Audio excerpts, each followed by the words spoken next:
안에도 승리하는 교회. 오늘은 에스버드 사빌라 스무나 교회입니다. 두 번째 스무나 교회. 지도를 보시면 이 스무나라는 지역은 지난주에 했던 예배소라는 그 지역보다 북쪽으로 있습니다. 이 바다 쪽, 그러니까 여러분들이 이 오른쪽으로 보시면, 제가 선 방향에서 오른쪽입니다. 오른쪽으로 보시면 지중해 쪽이 되겠지요.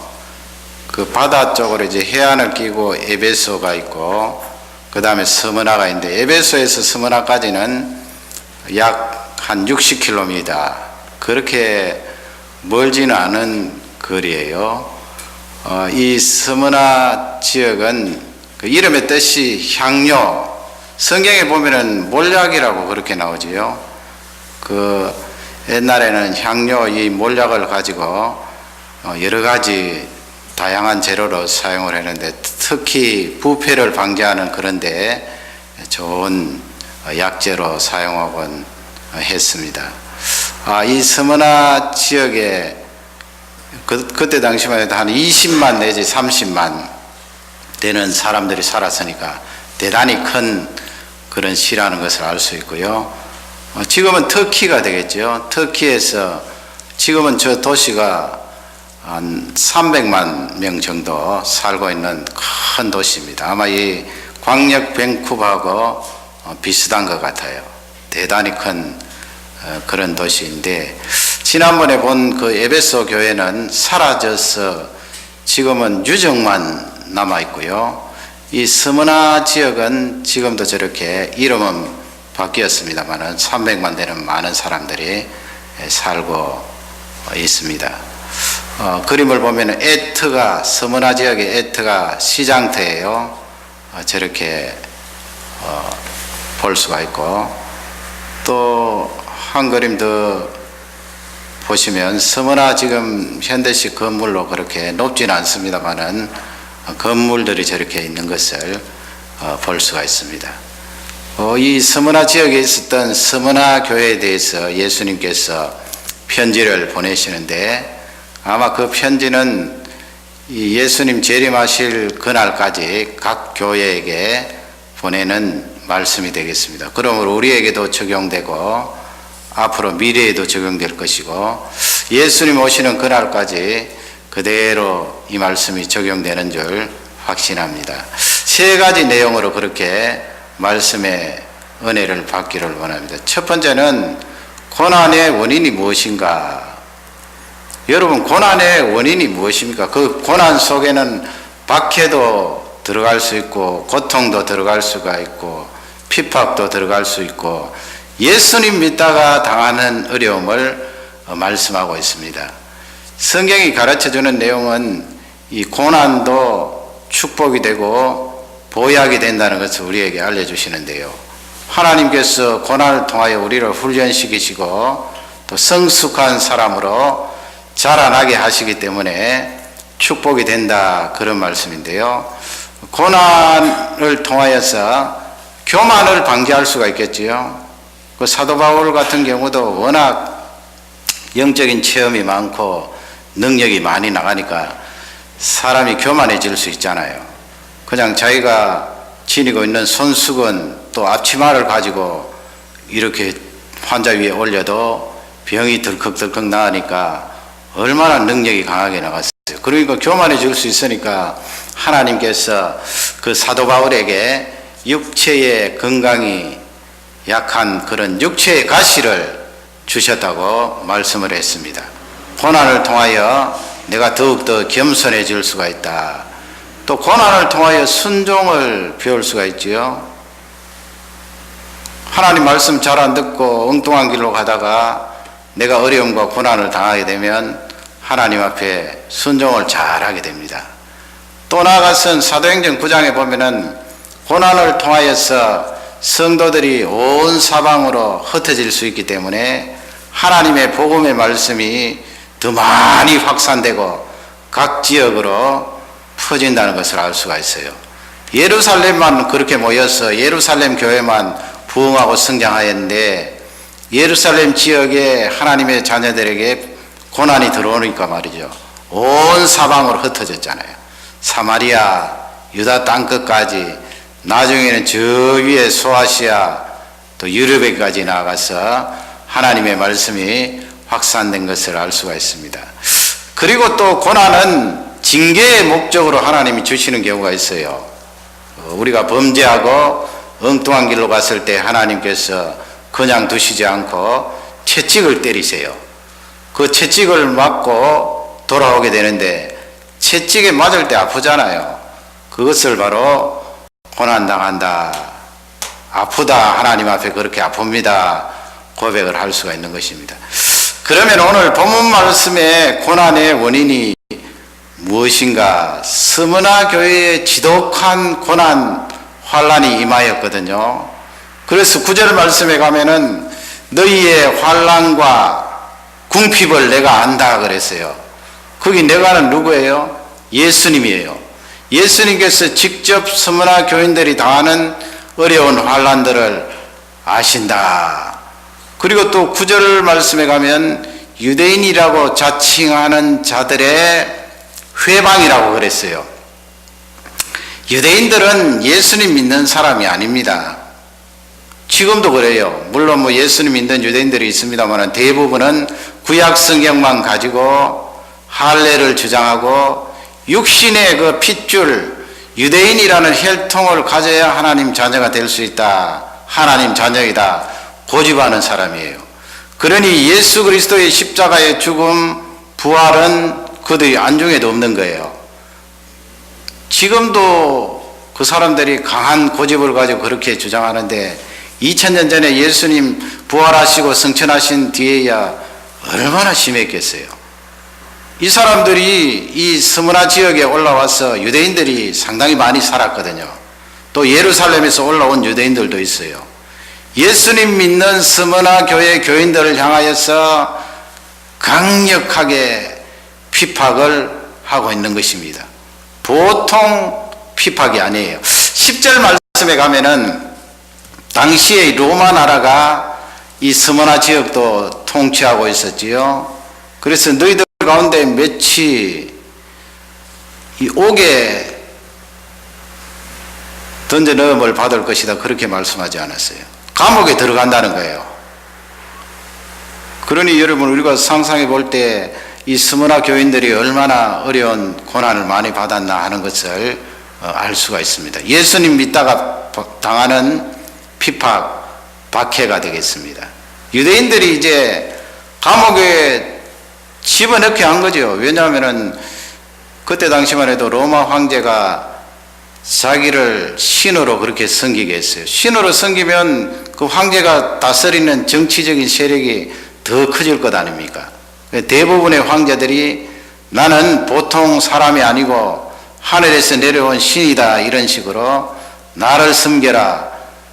그러니 각 지역마다 자기의 형상을 만들어서 큰 우상을 만들어 놓고 거기에 절하도록 했어요. 그러면 유대인들은 어때요? 그 유대인들은 그것을 이용하는 거죠. 그 스무나 지역에 있는 예수 믿는 사람들은, 스무나 교회에 소속된 사람들은 예수님 믿기 때문에 황제를 거역하고 있습니다. 반역하고 있습니다. 황제를 신으로 모시지 않습니다. 숭배하지 않습니다. 그러니 로마 정부에서 이 스무나 교인들에게 가혹한 박해를 가하는 거예요. 여러분 9절 말씀에 예수님께서 너의 궁핍을 안다 그랬잖아요. 그 로마 정부에서 예수님 믿는 사람 경제적으로 어렵도록 돈줄을 막아버리는 거예요. 사업체 경영하는 사람 사업체를 못하도록 그 사업체의 문을 닫아버리는 거예요. 그리고 그 사업체 경영하면은 물건을 내다 팔거나 아니면 다른 물건과 바꾸어서 이익을 남겨야 되는데 로마 정부에서 아예 그 사업을 못하도록 경제적으로 대단한 박해를 가하고 또 육체적으로도 옥에 집어넣고 심지어는 생명을 빼앗고 말이죠. 얼마나 그 박해와 고난이 심하였을까요? 유대인들과 이 로마 정부가 합동이 된 거지요. 짝이 딱 맞아 떨어진 거예요. 그 사이에 끼어 있는 예수님 믿는 사람이 큰 고통과 어려움 속에 그렇게 살게 되는데, 그런 스무나 교회를 향해서 예수님께서 편지를 쓰시게 되었는데요. 그러면 그 스무나 교회에 임한 핍박과 고난은 원인이 무엇일까요? 그것도 9절 10절 말씀에 나와 있어요. 9절 말씀에 가면은 사단의 회, 그렇게 되어 있어요. 시나고그 오브 세이턴, 그렇게 되어 있는데, 시나고그 하면 잘 아시는 대로 유대인의 회당 아니에요. 그 유대인들이 그 회당을 중심으로 모여서 뭐 말씀을 연구하고 그렇게 하나님을 찬양하고 그렇게 하는데, 예수님이 이 스무나 지역에 있는 유대인 회당을 사단의 회당이라고 했어요. 왜 사단의 회당입니까? 예수 그리스도의 십자가와 부활과 예수 그리스도 앞으로 재림하실 그 재림을 완전히 거절해버리고 스무나 교회에 다니는 교인들을 핍박하고 박해하고 회방하는 그들을 사단의 모임이라고 그랬어요. 그러면 여러분, 스무나 교인들이 당하는 고난은 그 원인이 어디에 있나요? 사단이 준 고난이에요. 사단이 어떤 사람을 이용해서 유대인이든 로마 사람이든 그 사람의 마음을 잡아내서 예수 믿는 사람들에게 핍박을 가하도록 그렇게 한 거예요. 그 고난을 일으킨 주 원인은 사단임을 예수님께서 말씀하고 있는 거예요. 10절 말씀에도 보면은 너희 가운데 몇철 오게 집어넣겠다, 그렇게 말씀했는데, 그 앞에 보면은 마귀가 그랬잖아요. 마귀가 너희들 가운데 몇 사람을 옥에 집어넣는 주체가 바로 마귀예요, 여러분. 박해를 가하게 한 그 장본인이 마귀예요.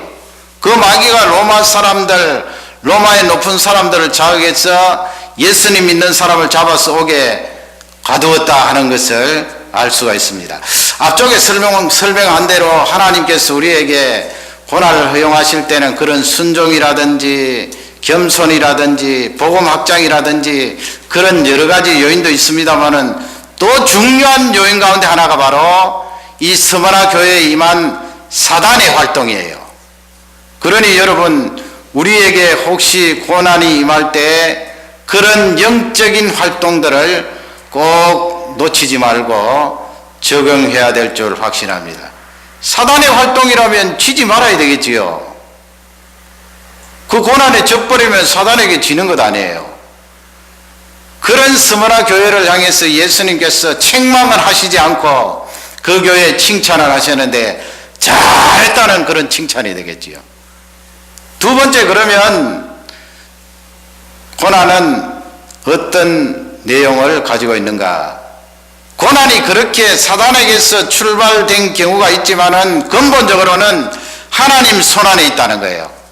손안에 있다는 말씀은 하나님께서 지배하시고 하나님께서 통제하신다는 말씀이죠. 우리 사람들은 그런 고난이 임하면 두려워합니다. 두려워하지 않을 수가 없지요. 옥에 집어넣고 어떤 사람은 심한 고난을 당하여서 불에 타 죽기도 하고 말이죠.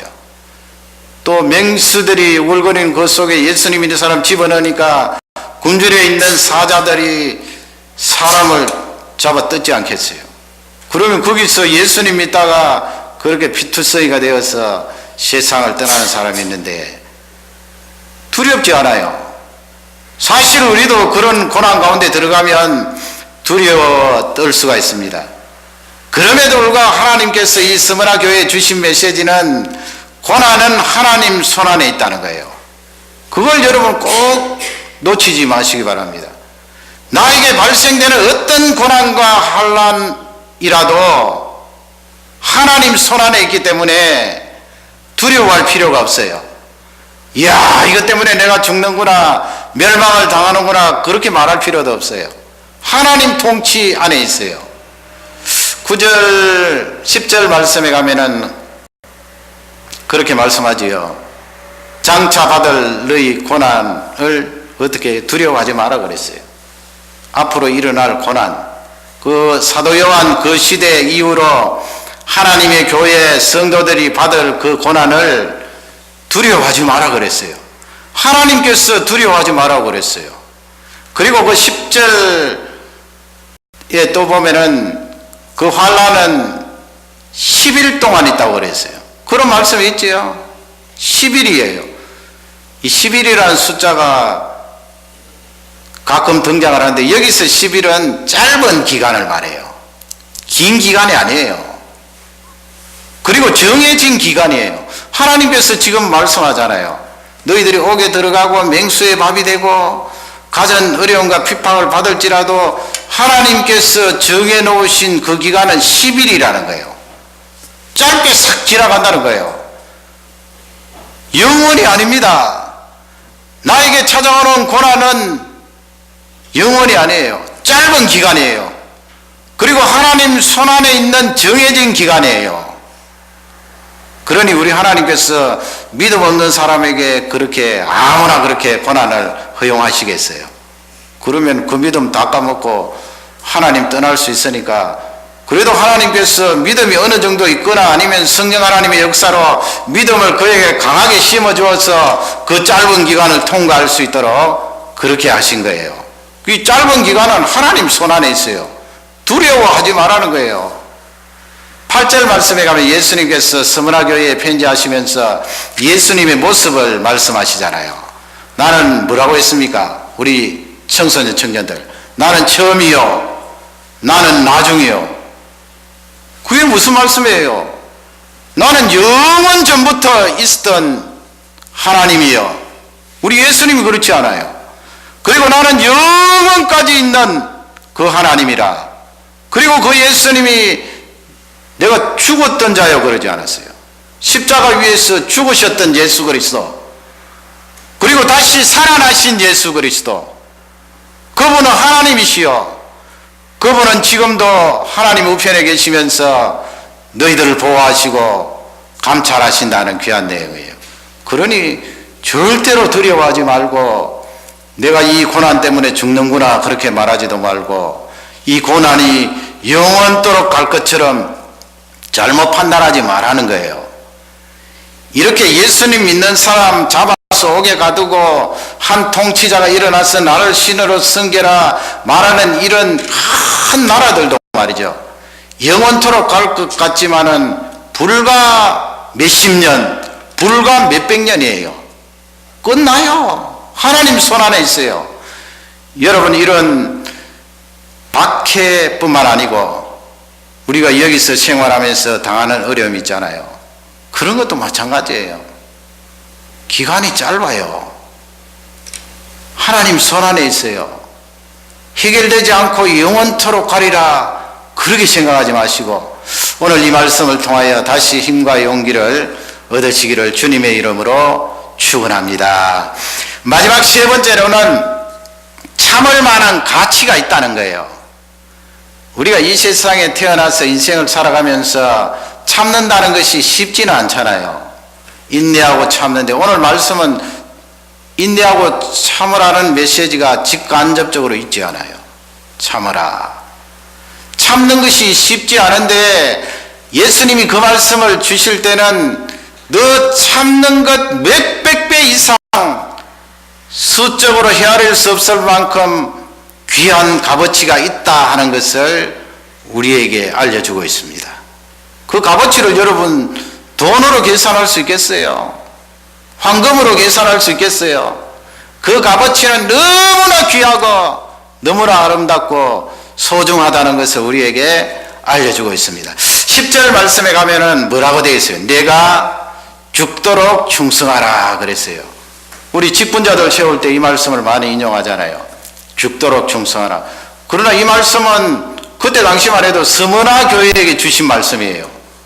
지금 옥에 들어가고 죽음에 직면한 그들에게 네가 죽도록 충성하라. 예수님께서 우리를 향하여서 죽도록 충성하라 말씀하실 때는 그만한 가치가 있다는 거지요. 우리를 얼마나 귀하게 여기시고 소중한 존재로 간주하셨는데요. 그러기에 예수 그리스도의 생명까지 내어주시면서 우리를 건져주셨는데 우리를 향해서 그냥 함부로 말씀하시겠어요? 죽도록 충성하라. 만일 간혹 가다가 그 고난과 핍박을 인하여 죽는 사람이 있을지라도 그 죽음은 헛되지 않다는 말씀이에요. 그 죽음은 값어치가 있다는 말씀이에요. 얼마나 귀한 말씀이에요. 그 다음에 10절에 보면 끝까지 견디는 자는 뭐를 얻을 것이라? 생명의 멸류관이라고 그랬어요. 생명의 멸류관. 멸류관도 여러분 여러 가지 종류가 있지 않습니까? 왕들이 쓰는 크라운이 있고 왕관이 있고 또 운동선수들이 열심히 달려서 1등 하면은 특히 마라톤 같은 데 말이죠. 월계관을 씌워주잖아요. 승리의 월계관. 우리가 왕이 쓰는 왕관은 쓸 수가 없겠죠. 예수 그리스도께서 우리의 왕이시고 예수 그리스도께서 황제이신데 말이죠. 우주의 황제이신데 그분이 왕관을 쓰셔야 되고 우리가 약속받은 생명의 멸류관은 승리의 멸류관이에요. 승리의 멸류관. 물론 그 값어치는 이 세상에 있는 어떤 황제의 멸류관보다 귀하고 값어치 있는 거예요. 승리의 멸류관이에요. 고난을 통과하고 핍박을 통과하고 박해를 통과하고 얻는 승리의 멸류관이에요. 그 생명의 멸류관, 승리의 멸류관을 너희가 받을 것이다. 생명의 멸류관이라는 말씀은 영원토록 간다는 거지요. 그 영원한 멸류관을 받아서 하나님 앞에 영광스럽게 살아간다는 것을 우리에게 알려주고 있는데 이 스무나 교회의 생명의 멸류관 말씀하실 때 예수님 말씀하신 이 때로부터 수십 년 뒤에 누가 있었는가 하면 폴리갑이라고 하는 그런 감독님이 있었어요. 그러니까 스무나 교회의 목사님이신데 이 폴리갑은 사도 요한의 바로 밑에 제자예요. 그 속사도라고 그러죠. 그 사도 요한이 예수 그리스도의 사도 제자였고 그 바로 밑에 직계 제자니까 폴리갑은 사도 요한이 예수 그리스도를 체험한 그 내용들을 다 듣고 체험한 거예요. 거의 사도에 비길 정도로 사도보다는 조금 못하지만은 영성이 있는 그런 사도가 되겠습니다. 이 폴리갑 감독님이 순교를 당하는데 이분이 일생을 86세 살았는데 정확한 연대는 나오지 않습니다만 주 한 80년부터 주후 166년까지 그렇게 사신 어른인데요. 그 스무나 지역, 이분은 원래 안디옥이라는 그 지역의 출신인데 원래 노예였어요. 그러나 예수 그리스도를 받아들인 그런 아주 신실한 노예였기 때문에 그 주인이 세상을 떠날 때 이 폴리갑을 자유한 사람으로 놓아주었어요. 워낙 착실하고 성실하고 신앙이 있고 또 머리가 총명하기 때문에 이 폴리갑 소년을 놓아주어서 어린 나이에 사도 요한의 지도를 받은 그런 훌륭한 사람이 되고 결국은 스무나 교회 감독이 되어서 스무나 교회 목회를 하였는데요. 그분이 나중에 순교를 당하거든요. 죽도록 충성하라는 예수 그리스도의 이 말씀, 내가 죽음을 내어줄지언정 예수 그리스도를 위하여 고난을 당하는 것은 값어치가 있다 하는 그 중심이 있었겠지요. 그 순교를 당한 그 스무나 교회의 외부가 되겠고 첫 번째 그림은, 두 번째 그림은 내부에 지금도 있어요. 저 교회가 터키에 있겠지요. 세 번째 그림은 이 폴리갑 감독님이 나무장작 위에 올라가서 화형이라고 그러죠. 불에 타서 이제 예수 그리스도를 위하여 죽으시는 그 내용을 그림으로 그렸는데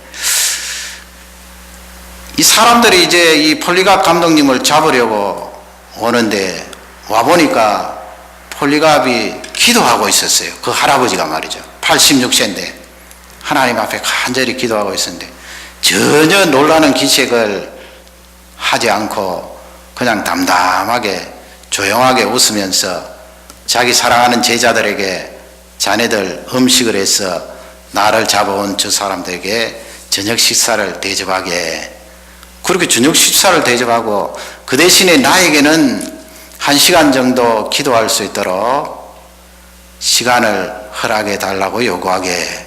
그렇게 해서 잡으러 온 그 사람들이 식사를 대접하고 또 그렇게 요청을 하니까 1시간 정도 기도할 수 있도록 그렇게 허락을 했습니다.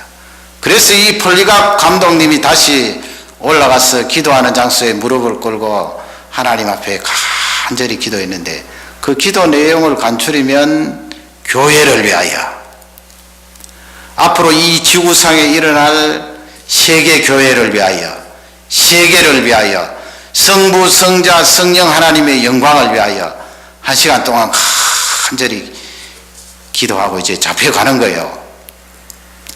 원형 경기장에 잡혀가서 그 원형 경기장에서 이제 예수님 믿는 사람, 사자의 밥, 맹수의 밥이 되는 사람들이 많았는데, 마침 폴리갑 감독님이 잡혀갈 그 시간은 맹수들이 활동한 그 시기가 지난 거예요, 시간이. 그래서 관중석에 앉아있던 사람들이 저 폴리갑을 불에 태워 죽여라 고함을 질렀어요. 마치 예수님 십자가에 못 박듯이 말이죠. 그렇게 하니까 총독이 그 자리에 있었는데 워낙 사람들이 벌떼같이 일어나서 불로 살아라고 이야기하니까 이 총독이 물었어요, 폴리갑 감독님에게. 당신은 지금 나이도 연세도 많고 어떻게 고문이나 이렇게 비참하게 죽는 것은 참으로 보기가 안타까운데, 이 자리에서 예수 그리스도를 믿지 않겠다 한마디만 하십시오. 그러면 내가 살려주겠습니다 그랬어요. 부인하라는 거죠. 한마디만 하면은 노인장 살려주겠습니다. 그런데 이 폴리갑 감독님이 그런 말씀을 하셨어요.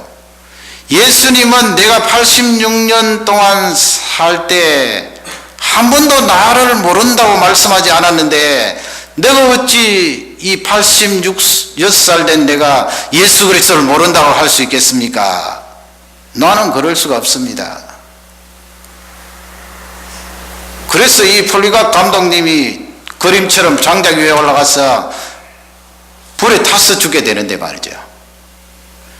그런 내려오는 이야기가 있어요. 군사들이 불을 지폈더니 그 불이 확 타는데 갑자기 바람이 확 불어서 그 폴리갑 감독님 위에 이 아치 모양으로 이렇게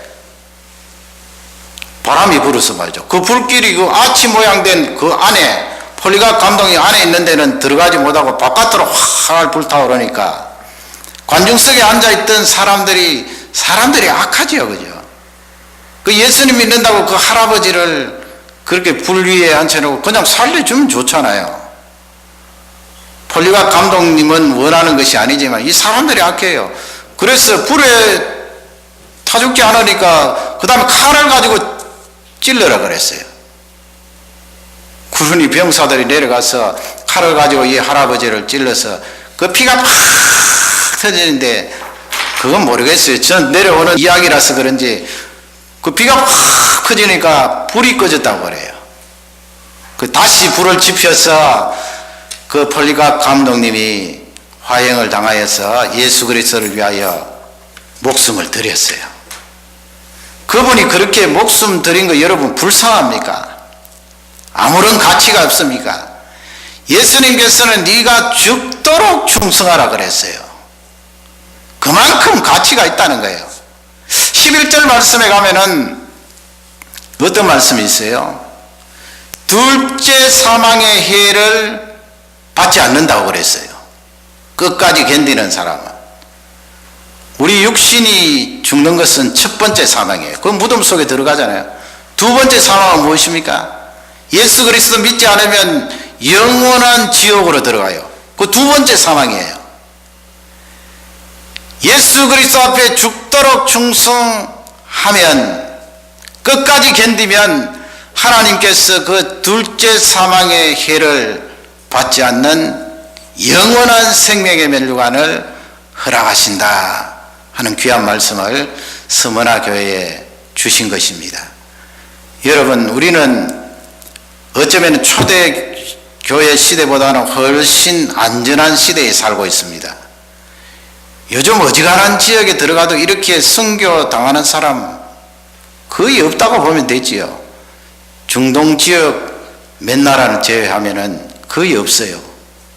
우리는 인권이 보장된 안전한 이 시대에 살고 있습니다.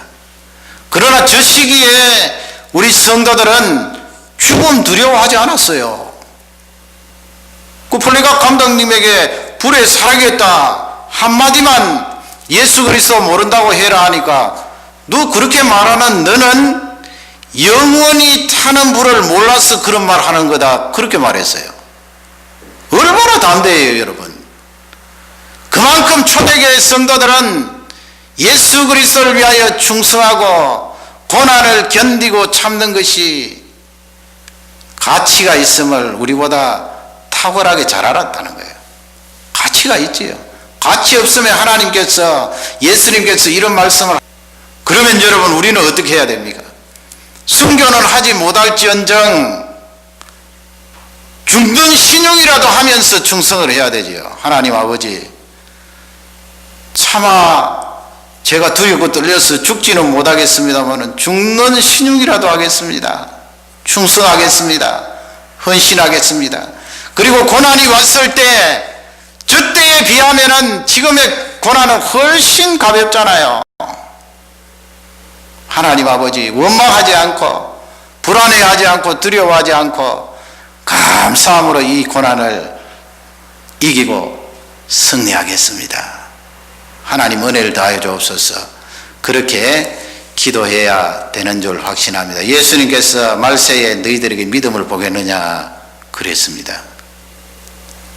요즘 저를 포함해서 과연 너 예수님 믿으면 죽는다 하면 과연 몇 사람 믿을까요? 우리는 하나님 앞에 이 말씀을 생각하면서 하나님 아버지 다시 우리의 믿음을 점검하면서 죽도록 충성하는 귀한 종이 되게 해주십시오. 기도하고 헌신하는 종들이 되시기를 주님의 이름으로 축원합니다. 우리 다 같이 기도하겠습니다. 말씀을 생각하면서 기도하겠습니다.